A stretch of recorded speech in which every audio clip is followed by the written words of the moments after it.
할렐루야. 아멘. 네.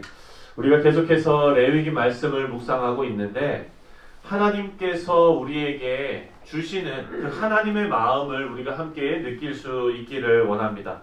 깨달을 수 있기를 원합니다. 네. 하나님께서는요, 지금 레위기 말씀이 시작되면서부터 우리에게 계속해서 주시는 말씀은 바로 경건한 거룩한 주의 백성이 되라라는 것입니다.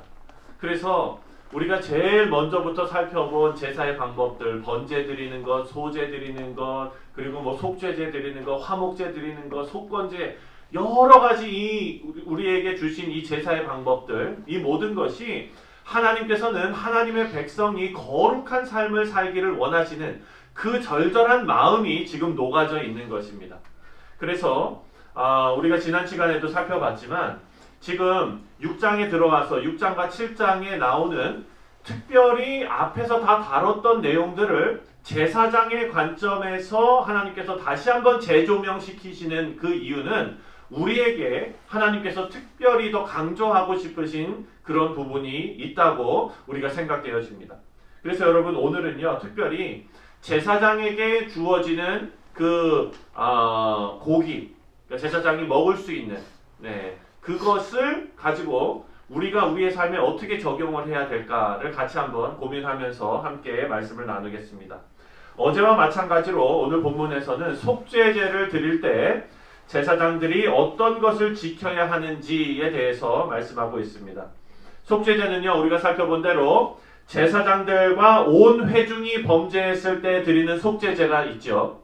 그거는 여러분 좀 비싼 거 드려야 된다 그랬어요. 숫송아지, 그죠? 네, 숫양 이런 거죠. 숫염소 이런 거죠. 자, 그렇다면 평민과 족장이 범죄했을 때 드리는 속죄제는 방법이 조금 다릅니다. 제물이 다른 것도 있지만 방법도 다릅니다. 바로 피를 어디로 가져가서 어떻게 처리하는지가 다릅니다. 제사장이 범죄했거나 온 회중이 범죄했을 때는 그 피를 어디로 가져 들어갑니까? 성소 안으로 가져 들어가서 휘장에 뿌리고 분향단에 뿌리고 하잖아요. 그런데 제사장이 아니라 족장이나 평민의 속죄는요, 어떻게 하느냐? 바로 성소 안으로 들어가는 게 아니라 성소 밖에 있는 번제단에다가 뿌립니다. 그리고 족장이나 평민의 속죄제는 이 남은 고기를 제사장들이 먹을 수 있었습니다. 그래서 오늘 이 본문에서 이러한 세부 규정을 더 정확하게 알려주고 계시는데 26절에 보면 희생제물의 고기는요, 반드시 어디서 먹어야 되느냐? 회막뜰에서 먹어야 합니다. 거룩한 곳에서 먹도록 명령하십니다. 27절을 보면은요, 희생제물의 피가 옷에 묻었으면은 성막 안에서 깨끗이 빨아야 됩니다. 거룩한 곳에서 행해야 되는 것입니다. 그리고 28절과 29절을 보면 희생제물의 고기를 먹을 때 만약에 토기 그릇에다가 삶아 먹었으면은 그거 깨뜨려 버려야 돼요. 그리고 유기 그릇에다가 먹었으면은 그것을 아주 깨끗하게 설거지를 해가지고 기름이나 냄새가 남아있지 않도록 철저하게 깨끗하게 해야 합니다. 하나님께서 제사장들에게 희생제물을 먹도록 허락하셨는데 어느 범위 안에서 허락하셨냐면은 바로 하나님의 거룩을 훼손하지 않는 범위 안에서 허락하셨다는 것을 우리가 기억해야 합니다.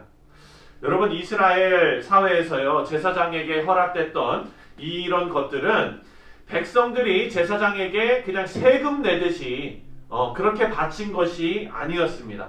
이것은요, 모두 하나님께 바쳤다가 하나님께 희생제물로 바쳤다가 하나님께서 제사장에게 일부를 허락하신 것입니다. 우리가 나중에 가서 하나님께서 우리에게 허락하신 물질에 대해서 우리가 같이 얘기를 할 텐데 그것도 마찬가지예요. 하나님께서 하나님의 것을 우리에게 허락하신 것이라는 것을 우리가 기억해야 하는 것입니다. 그래서 하나님께서 그릇을 깨트리시고 설거지를 하는 방법까지 세세하게 알려주시는 데는 분명히 이유가 있다는 것입니다. 그것은 바로 하나님의 일을 하는데 그 목적과 방법과 결과가 모두 은혜로워야 한다라는 것입니다. 제사장은요, 하나님께서 명령하신 그대로 제사를 드리고 또 하나님께서 명령하셔서 자신에게 주신 것들에 감사하며 살아가는 것입니다. 이런 삶은 하나님에 대한 헌신과 그리고 순종을 삶으로 드러낼 수 있는 귀한 삶입니다. 우리 사랑하는 성도님들, 오늘 우리에게 주신 하나님의 이 말씀에서 영적인 교훈을 우리가 얻어낼 수가 있습니다. 우리가 물질을 어떻게 바라보고 또 어떻게 사용해야 하는지에 대해서 우리가 조금 살펴볼 수 있습니다. 하나님께 드리는 제사의 절차를 보면은요, 하나님의 마음과 의도가 담겨져 있는데 7장 5절을 한번 보겠습니다. 7장 5절 다 같이 한번 읽겠습니다. 시작. 제사장은 그것을 다 제단 위에서 불살라 여호와께 화제로 드릴 것이니 이는 속건제니라. 이 말씀을 보면은요, 먼저 하나님께 제물을 다 드린 다음에 제사장들이 나눌 수 있었다는 사실을 우리가 발견할 수 있습니다.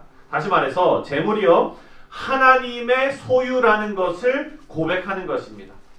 여러분, 우리가 우리 현재 삶에서 누리는 모든 것이 하나님의 것입니다. 하나님께서 허락하신 것입니다. 그런데 여러분, 이것을 인정하기가, 물론 우리가 신앙 고백으로 인정하는 것은 인정하는데, 우리가요 살아가면서 특히나 젊은 세대들은 더 그럴 것 같아요. 네 것 내 것이 되게 철저하더라고요. 네. 아니, 철저해요. 우리 젊은 세대들 보니까. 네. 그래가지고 이제 밥을 먹으러 가잖아요. 그러면 어떻게 또 대학생들이랑 갔는데 대학생들이 돈을 내게 합니까? 목사님 살게 이러면서 그냥 목사님이 이렇게 그냥 쌀국수 내잖아요. 쌀국수 얼마 하지도 않아요. 그거 양은 많고 싸고 그래서 많이 가는데 어쨌든 그러면은요, 애들은 뭐라고 애들이라고 하면 안 되지. 우리 청년들은 뭐라고 얘기하냐면, 목사님 각자 내요. 더치페이. 네, 야, 그래서 참 우리 청년들 세대는 또 다르구나. 저도 많이 얻어 먹었는데 그렇더라고요. 그러니까 여러분, 이거예요. 네 거 내게 되게 분명한 거예요. 그리고 그거 가지고 되게 좀 그런 마음을 가지고 있어요.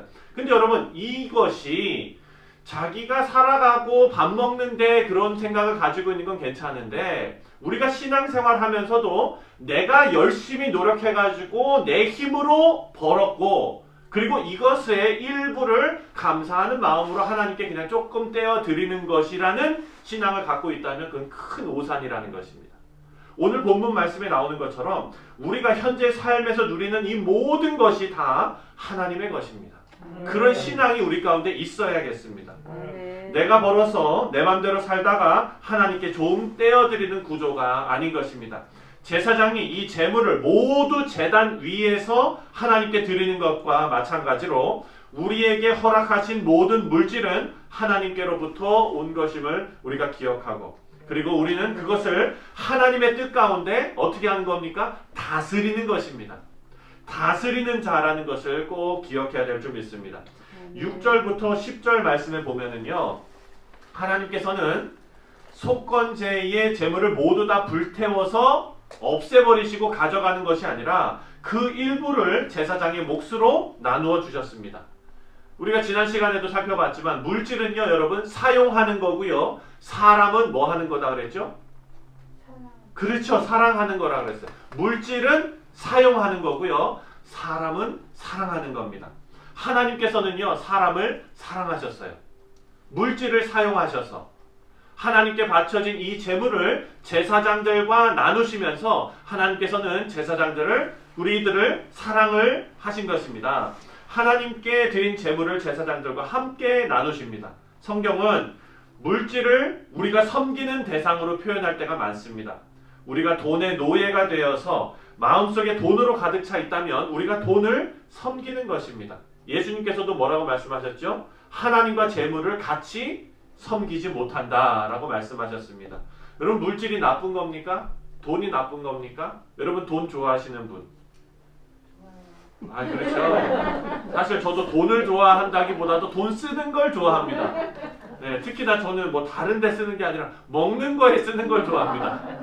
네, 여러분, 돈이 나쁜 게 아니에요. 돈은 중립적인 것입니다. 하지만 이 돈에, 물질에 욕심이 섞여 들어가거나 그 물질에 우리가 힘을 부여하면 하나님께서 알려주신 나눔의 정신과 나눔으로 물질을 다스리는 귀한 교훈을 우리는 얻지 못합니다. 그래서 여러분, 우리가 우리 청년들한테, 특히나 젊은 세대들한테 우리는 꼭 이걸 가르쳐 줘야 될 것 같아요. 어떤 거냐? 물질을 다스리는 방법입니다. 물질을 다스리지 못하면 어려서부터 절제 없이 돈을 사용하게 됩니다. 절제 없이 사용한다는 거는 내가 사고 싶은 거는 무조건 사야 되는 거예요. 어렸을 때 뭐에 관심이 있습니까? 게임에 관심이 있습니다. 그러면은요, 컴퓨터를 사야 되는 거예요.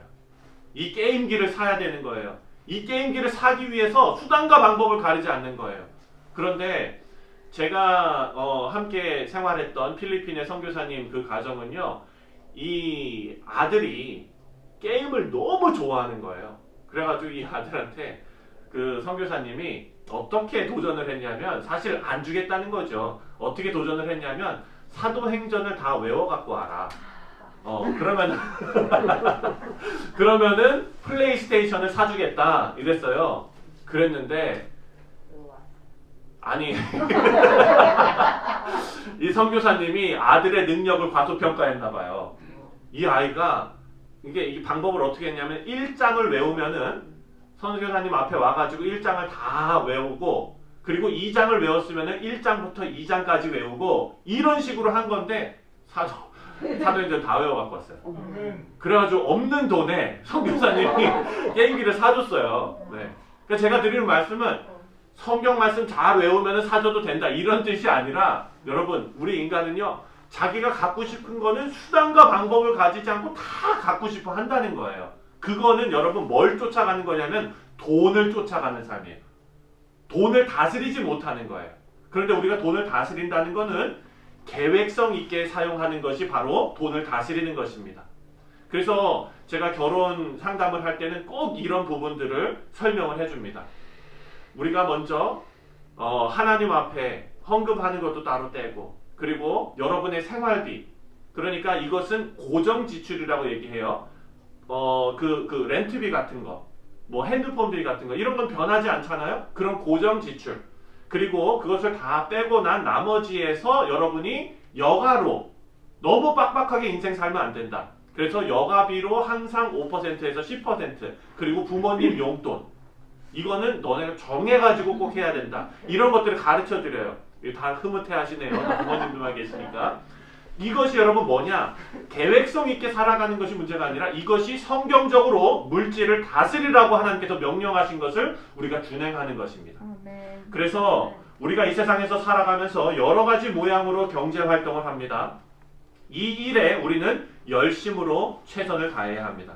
다만 우리의 노동의 목적이 무엇이며, 그리고 그 노동의 결과물로 우리에게 주어지는 물질을 어떻게 성경적으로 바라보고 다스려야 하는지를 오늘 하나님께서 제사장들에게 이 예물, 재물을 주시는, 나누어 주시는 이 모습에서, 허락하시는 방법에서 우리가 찾아볼 수 있었습니다.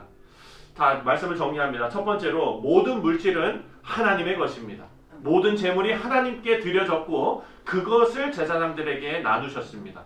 하나님께서 허락하신 것임을 꼭 기억해야 될 줄 믿습니다. 그리고 두 번째, 물질은 사용하고 사람은 사랑해야 합니다.